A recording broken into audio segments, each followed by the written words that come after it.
जो हो सही। ज्ञानवापी मस्जिद में अदालत के हुक्म से एएसआई का सर्वे बदस्तूर शांतिपूर्ण तरीके से जारी है। एएसआई सर्वे में अदालत के पूरे दिशा निर्देशों का पालन करवाने के लिए ज्ञानवापी मस्जिद की देखरेख करने वाली संस्था अंजुमन इंतजामिया मसाजिद कमेटी खुद मौजूद रहती है। एएसआई सर्वे शांतिपूर्ण तरीके से चल रहा है, मगर कुछ अफवाहबाज ऐसे हैं जो अपने निजी मुफाद के लिए किसी भी तरीके की कोई भी अफवाह फैलाया करते हैं। अब जैसे गुज़िश्ता जुमा यानी कि 1 सितंबर को ज्ञानवापी मस्जिद के अंदर एक हुजूर थे, उन्होंने आकर के कहा कि एएसआई आप खुदाई कर रही है, जबकि ऐसी कोई बात नहीं थी। इस अफवाह को बल ना मिले, इसके लिए खुद अंजुमन इंतजामिया मसाजिद कमेटी के ज्वाइंट सेक्रेटरी एसएम यासीन ने पूरी तफसील के साथ अपनी ऑडियो क्लिप वायरल किया, लोगों को बताया, मगर अफवाहबाज है साहब, अफवाहों से बाज नहीं आते हैं। हमने भी उस ऑडियो क्लिप के साथ पूरी हकीकी बयान करते हुए हमारे संवाददाता शफी उस्मानी की रिपोर्ट दिखाई थी। शफी उस्मानी साहब बतौर एक पत्रकार और बतौर एक मुसलमान ज्ञानवापी मस्जिद में जाकर के जुमे की नमाज अदा करते हैं। ये 2 लफ्ज मैं क्यों बोल रहा हूं ये भी बताता चलूं। शफी उस्मानी साहब बतौर एक पत्रकार तब तक रहते हैं जब तक मौलाना मुफ्ती बातिन साहब का बयान होता है, उसमें कुछ अगर काम की चीज रहती है जिससे खबर की तामीर किया जा सके, तो शफी उस्मानी साहब उसको अपने दिमाग में, अपने जहन में बसा लेते हैं, उसके ऊपर खबर बनती है। और बतौर मुसलमान नमाज उनके ऊपर भी फर्ज है, वो अपना फर्ज अदा करते हैं। उस रोज शफी उस्मानी साहब भी मस्जिद में थे। मुख्तार अंसारी जो इस मस्जिद में के पीछे बनी हुई 2 कब्रों के उर्स की परमिशन मांग रहे हैं, अदालत में अर्जी दाखिल कर रखा है, उनका भी वाद चल रहा है। मुख्तार अंसारी के द्वारा इस चीज की बातें, चर्चाएं जब की गई तो इन चर्चाओं को शफी उस्मानी ने भी सुना था। यह बात हकीकी आपको मैं बता रहा हूं क्योंकि शफी उस्मानी ने अपने खुद के वीडियो में यह बताया था। वो वीडियो इस डिस्क्रिप्शन बॉक्स में पड़ा हुआ है, आप जाकर के देख सकते हैं। 1 तारीख का वो वीडियो है, जुमे वाले रोज का। खैर साहब, बात थी, बातें थी, अफवाह ठंडी होने की पूरी तासीर चल रही थी। उसके बाद बीच में मिट्टी उट्टी लेकर के अफवाहों का बाजार गर्म हुआ। फिर भी हमने अपने फराइज को इस समाज के लिए निभाते हुए पूरी हकीकी बयान करती हुई अपनी रपट भी लिखी। आपने वो उस रिपोर्ट को भी पढ़ा होगा जिसमें हमने बताया था कि अंजुमन मसाजिद इंतजामिया कमेटी ने एएसआई द्वारा उस मिट्टी को ले जाने के लिए आपत्ति अदालत में दाखिल की। अदालत का काम अदालत को करना चाहिए, ना कि हमको मुजबानी सड़कों पे गलियों में इसके मुतालिक किसी भी अफवाह को फैलाना चाहिए। इस जुमा यानी कि 8 सितंबर को शफी उस्मानी साहब ने दोबारा नमाज पढ़ी। मस्जिद के अंदर तो इस तरीके की कोई हरकत नहीं हुई, मगर हां, शाम को मुख्तार साहब जो है तलाश करते हुए शफी उस्मानी को नदेसर पहुंच जाते हैं। नदेसर में उनके साथ 1 आध लोग और रहते हैं और उन्होंने शफी उस्मानी साहब को बड़ा समझाया। अब रहे शफी उस्मानी साहब, हमारे हरदिल अजीज दोस्त अबुल खैर मिस्टर के साहबजादे। अब मिस्टर साहब का असर तो उनके ऊपर आएगा ही। उन्होंने मुख्तार साहब को कायदे से जवाब दिया। मुख्तार का यह कहना था शफी उस्मानी से कि आपने रिपोर्ट झूठी दिखाई, जबकि शफी उस्मानी का यह कहना था कि मैंने अपने कान से सुनी। मुख्तार ने कहा कि आपकी रिपोर्ट को देखने के बाद लोग हमारे ऊपर हंस रहे हैं। उनके जैसे सवाल थे, शफी उस्मानी साहब ने उसी तरीके के जवाब दिया, मगर जो सबसे ज्यादा आपत्तिजनक बात थी मुख्तार साहब की, वो ये थी कि उन्होंने शफी उस्मानी को कहा कि जिसके साथ तुम हो, यानी कि शफी उस्मानी मेरे साथ हैं, एक दिन फंस जाओगे, मुकदमा हो जाएगा, वगैरह वगैरह वगैरह। शफी उस्मानी साहब नौजवान है, अभी 19-20 साल की उम्र है, थोड़ा सा दहशत या खौफ हो सकता है शायद उनके दिमाग में आया हो। हम लोग तो खैर बुढ़े हो चुके हैं, अब दहशत और खौफ आता नहीं है। मुख्तार साहब को कुछ जवाब देना बड़ा लाजिम बनता है। आज का वीडियो इसी मौजू के ऊपर। मुख्तार साहब, आप कहते हैं कि आपने इस तरीके की बात किसी से नहीं कही, या तो आप एक अकेले झूठ बोल रहे हैं और या फिर मैं उन आधा दर्जन नामों को गिनवा रहा हूं जिनसे आपने ये बात कही। पहला नाम हमारे रिपोर्टर शफी उस्मानी, दूसरा नाम मुफ्ती बनारस मौलाना अब्दुल बातिन नोमानी, तीसरा नाम मौलाना अब्दुल बाकी, चौथा नाम शमशेर अली, पांचवा नाम जावेद इकबाल, छठा नाम हाजी साहब का। हाजी साहब को तो आप पहचानते ही होंगे। हाजी इखलाक साहब पहचानते ही होंगे। ये 6 नाम आपको गिनवा दिया जिससे 6 लोगों से आपने इसको कहा। अब चलिए थोड़ा सा और फ्लैशबैक में आपको ले जाते हैं। 1 तारीख की बात और जितनी बातें कह रहा हूं इन सबके रिकॉर्ड्स हमारे पास मुख्तार साहब अवेलेबल हैं। आप थे, आपके हर दिल अजीज दोस्त जो शिवालय में रहते हैं, दाल मंडी में दुकान चलाते हैं और शिवालय के अंदर जो है उनके एक हुक्का पार्लर से भी बड़े अच्छे घनिष्ठ संबंध है। कहा जाता है कि उनके पार्टनरशिप भी है, मगर इसकी हमारे पास पुख्ता जानकारी नहीं है। तो साहब ये नहीं कहेंगे शिवालय के निवासी है, बड़े आपके घनिष्ठ मित्र हैं और दाल मंडी के दुकानदार हैं। आप थे, वो थे आपके साथ। एक हुजूर और थे जो खुद को समाज सेवक कहते हैं। आप तीनों लोग खड़े होकर के चित्रा सिनेमा में चाय पी रहे थे। बीबी रजिया की मस्जिद से पूर्व पार्षद कांग्रेस नेता मोहम्मद सलीम नमाज पढ़ के वापस जा रहे थे। आपने यही बात तो मोहम्मद सलीम से भी रोक करके कही थी। सलीम साहब से हमारी टेलीफोन पे गुफ्तगू हुई है। हम कॉल रिकॉर्डिंग वायरल नहीं कर सकते हैं क्योंकि नियमों के तहत बंधे हैं, मगर कॉल रिकॉर्डिंग हमारे पास पुख्ता है। सलीम साहब ने खुद इस बात की हमसे दरियाफ्त किया था क्या इस तरीके की बातें, मैंने मना किया था कि ऐसी कोई भी बात अंदर नहीं है। तो आपने तो सलीम साहब से भी कहा था। अब हो गए 7। ये 7 नाम आपको मुख्तार मियां बता रहा हूं, या तो ये 7 झूठ बोल रहे हैं और या फिर आप अफवाह फैला रहे थे। आप झूठ बोल रहे हैं। अभी कल से भी कुछ अफवाहों का दौर चालू हो गया। एक 50 ग्राम के समाजवादी पार्टी के नेता हैं, दाल मंडी के निवासी हैं। उन्होंने आज मौलाना मुफ्ती बातिन साहब को फोन करके पूरी तफसील जानने की कोशिश किया, क्या हो रहा है, कैसे हो रहा है। मगर नेताजी एक बात बताइएगा, आप बतौर एक मुसल्ली उससे सरोकार रख सकते हैं, मगर अगर आपको इतना ही इंटरेस्ट है कि क्या हो रहा है, कैसे हो रहा है, तो साहब आप उस केस में जाकर के तफसील अपना वकील लगा करके पता कर सकते हैं। आपको कुछ लगता है गलत हो रहा है तो उसके बारे में भी कर सकते हैं, मगर गली कूचे में घूम करके आप 3 तिगाड़ा के तरीके से जो अफवाहें फैला रहे हैं, इन अफवाहों को फैलाना आप बंद कर दीजिए। मस्जिद के अंदर एएसआई उन्हीं नियमों, उन्हीं एफिडेविट के तहत काम कर रही है जिस एफिडेविट को एएसआई ने सुप्रीम कोर्ट में दाखिल किया है, जिस एफिडेविट को एएसआई ने हाई कोर्ट में दाखिल किया और जिस एफिडेविट को एएसआई ने डिस्ट्रिक्ट जज कोर्ट में दाखिल किया है। जो भी आपत्तिजनक चीजें थी उसके लिए अंजुमन इंतजामिया मसाजिद कमेटी ने अदालत में अपना सख्त इख्तिलाफ दर्ज करवाया है। अदालत ने उसका संज्ञान लिया, अदालत ने निर्देश जारी किया और उन्हीं निर्देशों के आधार पर वहां पे काम हो रहा है। तो फिर किसी के जज्बात को उबारने से आपको क्या फायदा मिल सकता है।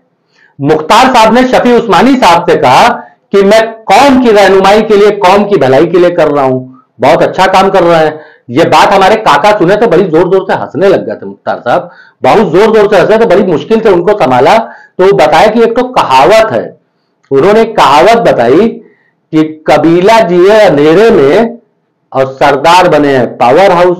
मुख्तार साहब जिस इलाके में आप रहते हैं, लोता में, जहां आपका जन्म हुआ, माशाअल्लाह बहुत अच्छे आपके अनुभव हो गए, बहुत अच्छे उम्र हो गए हैं।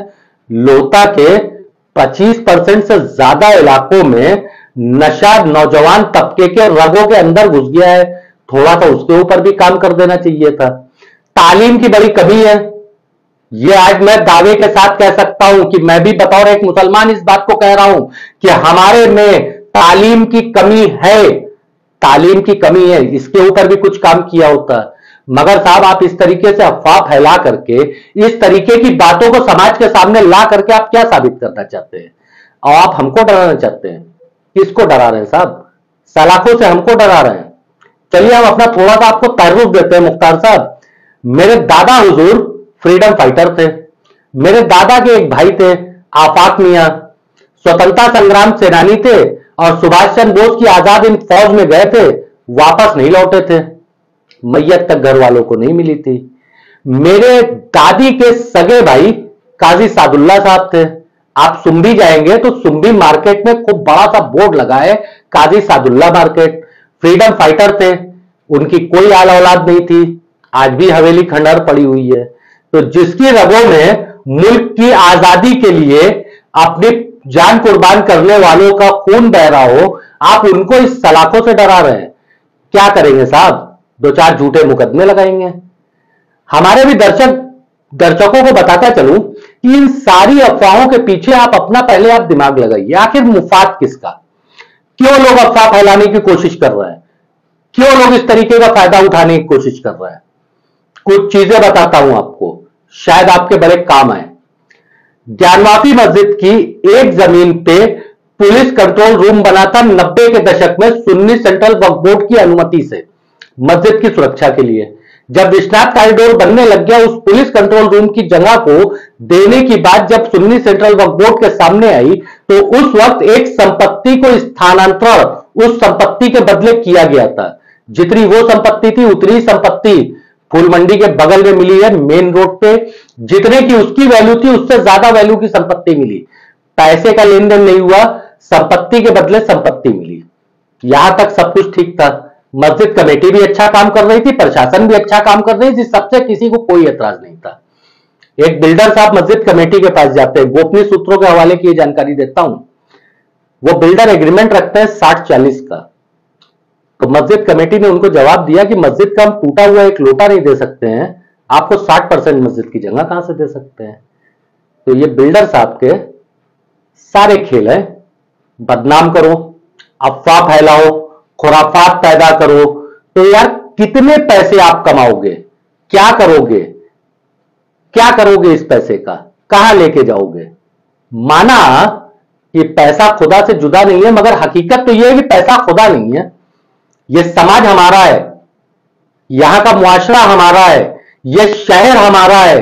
हम शहर के अंदर क्या दे रहे हैं? अफवाह। आपत्ति किसको? चंद लोगों को। बातें कैसी? सब हवा में। आप कहते हैं मुख्तार साहब मुकदमे की बात, क्या लगता है कि मुझे नहीं पता है कि कितनी कोशिशें आपके और आपके शराबदाताओं के द्वारा हमारे ऊपर झूठा मुकदमा दर्ज करवाने की हो रही है। मैं संघर्ष करूंगा सच के लिए। मेरा इतना मानसिक उत्पीड़न किया जा रहा है कि एक एक बात पे हमारे एतराज करते हुए अधिकारियों के जा करके मेरी शिकायतें किया जाता है। क्या फर्क पड़ेगा साहब? मैं अधिकारियों के वैसे भी नहीं जाता हूं, कभी कोई काम ही नहीं पड़ता है। मैं थाने चौकी नहीं जाता हूं, कभी कोई काम ही नहीं पड़ता है।